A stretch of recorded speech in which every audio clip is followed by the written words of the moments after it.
Bienvenue, je suis Perrine Corvézier, la fondatrice d'Azimut. Azimut, c'est le guide des parents pour une orientation scolaire et professionnelle sur mesure avec votre enfant. Nous nous appuyons sur près de 100 spécialistes de l'orientation pour vous informer et vous conseiller. Pour découvrir l'ensemble des ressources Azimut, rendez-vous sur azimut-orientation.com. Vous pourrez notamment vous inscrire à notre newsletter. Je laisse place maintenant au contenu de cet épisode. Bonne écoute. Parlons de fiches, de cartes mentales, de quiz. Quelle méthode pour quel profil d'élève ? Quelles sont les méthodes de révision les plus efficaces pour votre enfant ? Aujourd'hui, nous abordons les méthodes de révision. Quelles sont les méthodes de révision les plus efficaces pour votre enfant ? Entre les fiches, les cartes mentales, les flashcards, les quiz ou encore les enregistrements audio, les outils ne manquent pas. Mais laquelle de ces méthodes est la plus efficace ? Bonne nouvelle, il n'existe pas une seule méthode miracle, mais plusieurs approches à adapter selon le profil d'apprentissage de votre enfant. Comprendre comment il retient le mieux est la première étape pour l'aider à progresser sereinement. Alors, pourquoi la méthode compte autant que le contenu ? Apprendre, ce n'est pas simplement relire son cours, c'est un processus actif qui dépend de la manière dont l'élève comprend, structure et mémorise l'information. Chaque enfant a un profil cognitif différent. Certains apprennent en écrivant, d'autres en visualisant, d'autres encore en expliquant à voix haute. Tester plusieurs méthodes permet de découvrir la combinaison la plus efficace pour chaque matière. Un élève peut par exemple préférer la carte mentale pour l'histoire, mais les flashcards pour les langues. L'essentiel, c'est de trouver son équilibre personnel. Alors, voyons ces différents outils. Les fiches. Elles sont bien pour structurer et synthétiser. Les fiches de révision sont idéales pour ceux qui aiment rédiger, classer et organiser.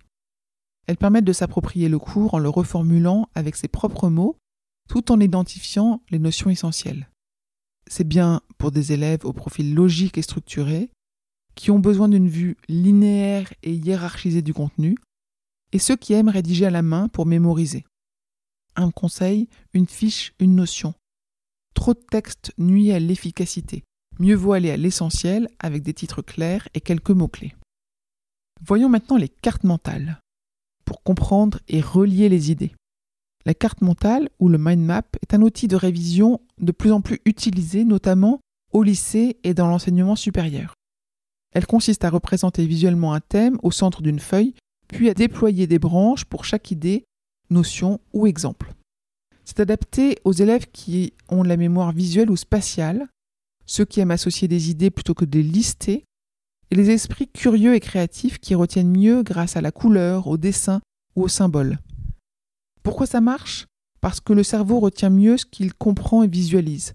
La carte mentale aide à voir les liens logiques entre les notions et organiser les informations de manière intuitive. Elle mobilise la logique, la mémoire visuelle et la créativité, qui sont 3 leviers puissants de l'apprentissage durable. Une astuce, utiliser des couleurs, des pictogrammes et des flèches pour rendre la carte vivante. Il y a quelques outils numériques comme MindMaster, Xmind ou Koggle qui permettent aussi de créer facilement des cartes mentales interactives utiles pour réviser en ligne. Voyons les flashcards. Elles sont utiles pour mémoriser activement et durablement. Les flashcards ou cartes de révision sont des petites cartes recto verso, une question d'un côté, la réponse de l'autre. Leur efficacité repose sur un principe simple, rappeler activement l'information plutôt que de la relire passivement. C'est adapté pour les élèves qui ont besoin de s'entraîner régulièrement, qui préfèrent des formats courts et ludiques, et puis pour les jeunes qui aiment mesurer leur progrès au fil du temps. Les flashcards stimulent la mémoire active et appuient sur la répétition espacée. Une méthode scientifique de plus en plus utilisée pour ancrer les connaissances à long terme. Quelques outils utiles, Anki ou Quizlet pour créer des flashcards numériques intelligentes, et puis tout simplement des cartes papier personnalisées pour écrire à la main, ce qui renforce encore la mémorisation. Voyons à présent les quiz ou les QCM pour s'auto-évaluer en s'amusant. Ils transforment la révision en jeu. Ils permettent de vérifier ses connaissances, de repérer ses erreurs et d'ancrer la mémoire par la pratique. Les quiz et les QCM sont adaptés pour les élèves qui aiment se challenger, pour ceux qui apprennent mieux en s'évaluant régulièrement, et puis pour les jeunes qui sont motivés par le feedback immédiat. Quelques plateformes à tester, Afterclass, Cartable, le Robert Éducation ou encore les quiz générés automatiquement par l'IA à partir des cours. Faire des quiz à 2 ou en groupe peut aussi stimuler la motivation. Voyons à présent l'audio et l'oral pour des élèves auditifs. Certains élèves ont une mémoire avant tout auditive. Pour eux, écouter est plus facile que lire. Ils peuvent réviser en s'enregistrant, en écoutant leurs cours à voix haute ou en suivant des podcasts éducatifs. Effectivement, c'est adapté aux élèves à mémoire auditive qui aiment parler pour comprendre. C'est aussi adapté pour des jeunes à l'aise avec la pédagogie orale. Quelques astuces. Se réciter à voix haute, expliquer un chapitre à un camarade ou écouter ses propres enregistrements. Ça aide à vérifier la compréhension et à mémoriser par répétition auditive. Voyons à présent la combinaison de méthodes, parce qu'en fait c'est la clé d'un apprentissage équilibré. Un élève n'a jamais un seul profil d'apprentissage. L'efficacité réside souvent dans la combinaison intelligente des méthodes. Faire une fiche synthétique, créer une carte mentale, puis la transformer en flashcard et en quiz tout en expliquant à voix haute pour s'entraîner à l'oral. Pourquoi pas ? Cette diversité stimule plusieurs types de mémoire, visuelle, auditive, logique, kinesthésique, etc. et permet d'éviter la lassitude. Les apprentissages deviennent alors plus profonds et plus durables.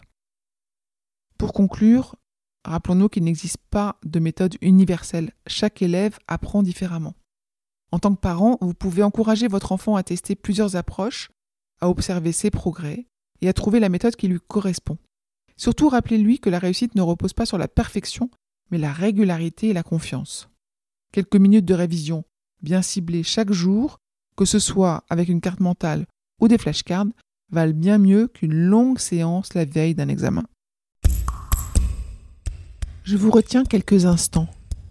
Vous écoutez peut-être sur Apple ou sur Spotify ou sur Deezer ou sur une autre application de podcast. Je voulais m'assurer que vous connaissiez l'existence de notre site azimut-orientation.com.